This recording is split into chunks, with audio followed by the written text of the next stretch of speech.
প্রিয় শিক্ষার্থী বন্ধুরা, সবাইকে বিজ্ঞান একাডেমির পক্ষ থেকে স্বাগত জানাচ্ছি। আজকে আমি যারা অষ্টম শ্রেণীর শিক্ষার্থী আছো, তোমাদের গণিত বইয়ের প্যাটার্ন অধ্যায়ের একটি গুরুত্বপূর্ণ টপিকস নিয়ে আলোচনা করব। তো দেখো, টপিকসটা হচ্ছে সংখ্যাকে দুটি স্বাভাবিক সংখ্যার বর্গের সমষ্টি রূপে প্রকাশ।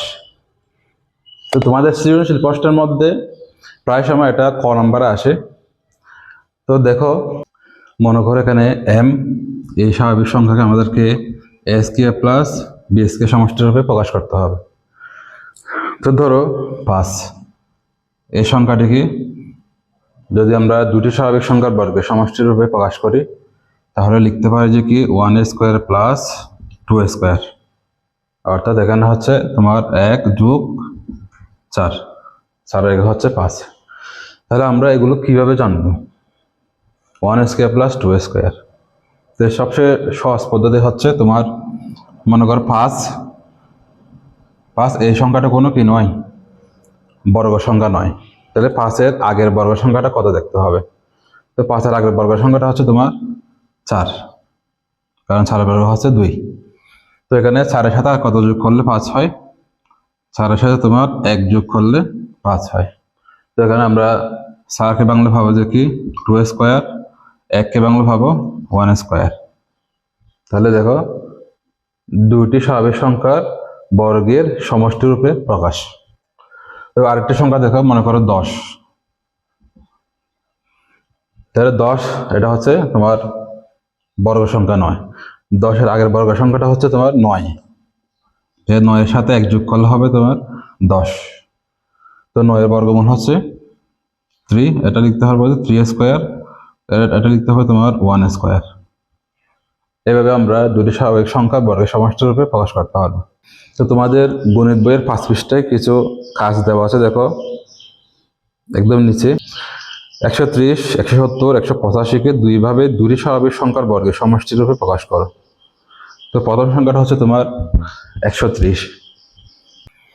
তাহলে এই সংখ্যাটিকে দুটি উভয়ে দুটি স্বাভাবিক সংখ্যার বর্গের সমষ্টি রূপে প্রকাশ করতে হবে। তো দেখো, যদি আমাদেরকে এইরকম অঙ্কগুলো করতে হয়, একদম প্রথমে তোমাদেরকে বর্গমূল নির্ণয় করা শিখতে হবে। যেমন 1² সমান 1, 2² সমান 4। এভাবে তোমাদের একেবারে কমপক্ষে 700 পর্যন্ত শিখতে হবে। তাহলে 700-এর বর্গমূল হচ্ছে তোমার 20, অর্থাৎ 20²। তাহলে এভাবে তোমাদের 1 থেকে 700 পর্যন্ত বর্গ সংখ্যাগুলো জানতে হবে কোনটা বর্গমূল কি। তো দেখো, এখানে দেওয়া আছে 130। তো 130-এর আগের 130 সংখ্যার আগের বর্গ সংখ্যাটা হচ্ছে তোমার 121। তো যদি আমরা এখানে 121 লিখি, তাহলে এখানে তোমার আরো যোগ করতে হবে 9। 121 আর 9 যোগ করলে হবে 130। তো এখানে 121-এর বর্গমূল হচ্ছে তোমার 11। তাহলে এটা আমরা লিখতে পারি 11²। তো 9-এর বর্গমূল হচ্ছে তোমার 3। তাহলে এটা লিখতে পারি তোমার 3²। তাহলে এখানে প্রশ্নের মধ্যে বলছে দুইটি ভিন্ন উপায়ে। তাহলে একটা 121-তে গেল।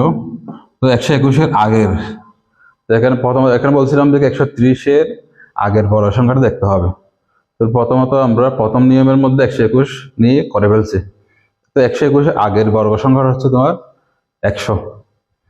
তো 100 এবং যদি আমরা এখানে 30 লিখি, তাহলে 130 হলো। তো 100-এর বর্গমূল হচ্ছে তোমার 10, কিন্তু 30-এর কোনো বর্গমূল নেই, তাহলে এটা নেওয়া যাবে না। তো 100-এর আগের সংখ্যাটা, 100-এর আগের বর্গ সংখ্যাটা হচ্ছে তোমার 81। তাহলে 81-এর সাথে কত যোগ করলে 130 হয়? তাহলে 130 থেকে যদি আমরা 81টা বিয়োগ করি, তাহলে পাবো যে কি 49। তাহলে এখানে 81-এর বর্গ হচ্ছে তোমার 9, তাহলে এটা লিখা যাবে 9²। 49-এর বর্গ হচ্ছে তোমার 7, এটা হচ্ছে 7²। তাহলে দেখো, আমরা দুইটা ভিন্ন উপায়ে দুটি স্বাভাবিক সংখ্যার বর্গের সমষ্টি রূপে প্রকাশ করলাম। এরপর আরেকটা হচ্ছে তোমার 170। তাহলে বলছিলাম যে সংখ্যাটার স্বাভাবিক সংখ্যার দুটি স্বাভাবিক সংখ্যার বর্গের সমষ্টি রূপে প্রকাশ করতে হবে এটার পূর্বের বর্গ সংখ্যাটা কত দেখতে হবে। 170 পূর্বের বর্গ সংখ্যাটা হচ্ছে তোমার 169। 170-এর পূর্বের বর্গ সংখ্যাটা হচ্ছে তোমার 169। তাহলে 169 সাথে 1 যোগ করলে হয় 170। 169 বর্গমূল হচ্ছে তোমার 13, এটা হচ্ছে 13 স্কোয়ার। তাহলে একের বর্গ হচ্ছে 1, এটা হচ্ছে 1 স্কোয়ার। তাহলে একটা পেলাম। এরপরে যদি আমরা আরেকটি বের করতে চাই এরকম, তাহলে 169-এর আগের বর্গ সংখ্যাটা কত দেখতে হবে। তো 169-এর আগের বর্গ সংখ্যাটা হচ্ছে তোমার 144। 144-এর সাথে কত যোগ করলে 170 হয়। তাহলে এটা হচ্ছে তোমার 6, 26 মনে হয়। এই 44-এর বর্গ 12, কিন্তু 26-এর কোনো বর্গমূল নেই, তাহলে এটা নেওয়া যাবে না। 144-এর আগের বর্গ সংখ্যাটা হচ্ছে তোমার 121। তাহলে 121-এর সাথে কত যোগ করলে 170 হয়।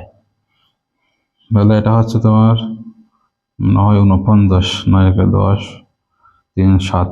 ঠিক আছে, 121 আর 49 যোগ করলে হয় 170।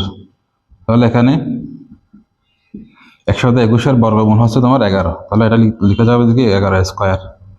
49-এর বর্গ হচ্ছে 7, এটা লিখতে পারবো 7 স্কোয়ার। তাহলে দেখো দুটি স্বাভাবিক সংখ্যার বর্গের সমষ্টি রূপে, মানে যোগফল রূপে প্রকাশ হয়ে গেল। এভাবে তোমরা যে কোনো সংখ্যাকে, যে কোনো সংখ্যা বলতে যেগুলোকে প্রকাশ করা যায় সেগুলোকে দুটি স্বাভাবিক সংখ্যা বর্গের সমষ্টি রূপে প্রকাশ করতে পারবে। তো আজকে এতটুকু পর্যন্ত। সবাই ভালো থেকে সুস্থ থেকো। আল্লাহ হাফেজ।